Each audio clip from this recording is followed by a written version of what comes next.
جن کا دعویٰ ہے کہ گلشن کو سنوارا ہم نے، ان سے پوچھو کہ اجاڑے ہیں گلستان کتنے۔ ناظرین، گجرات میں ہونے والی معمولی بارش نے پورے شہر کو تالاب بنا کے رکھ دیا۔ پورا شہر بارشی پانی میں ڈوبا ہوا ہے۔ علاقہ مکین جو ہے اپنے گھروں میں قید ہو کے رہ گئے ہیں۔ شہر میں ٹریفک کا نظام بھی درم برف ہو گیا ہے۔ کئی فٹ پانی کھڑا ہونے سے لوگوں کو شدید مشکلات کا سامنا ہے۔ بارشی پانی میں گاڑیاں ڈوب چکی ہیں اور کئی گاڑیاں خراب ہونے کے باعث کھڑی ہیں۔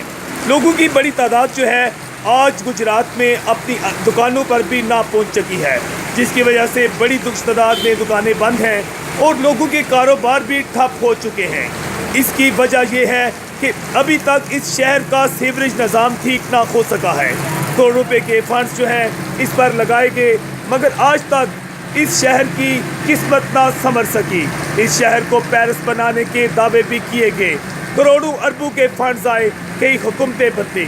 گزشتہ 10 سالوں کے دوران مسلم لیگ نون کی حکومت یہاں رہی۔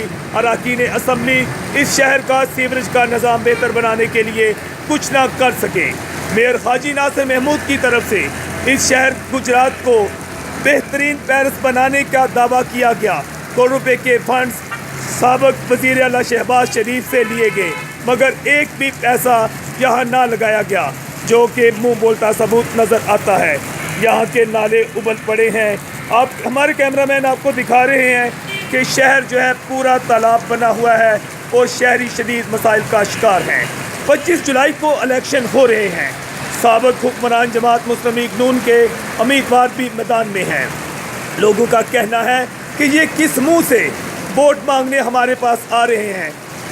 25 جولائی کو ہونے والے انتخابات میں سابق حکمران جماعت مسلم لیگ نون کے امیدواروں کو مسائل حل نہ کرنے کے باعث شدید مشکلات کا سامنا ہے اور ان کی انتخابی مہم میں بھی انہیں شدید تنقید کا نشانہ بنایا جا رہا ہے۔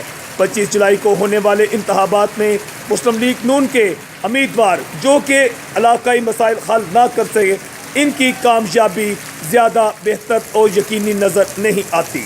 SBI نیوز میں کیمرہ مین سید رضا شاہ کے ساتھ آکاش نیازی۔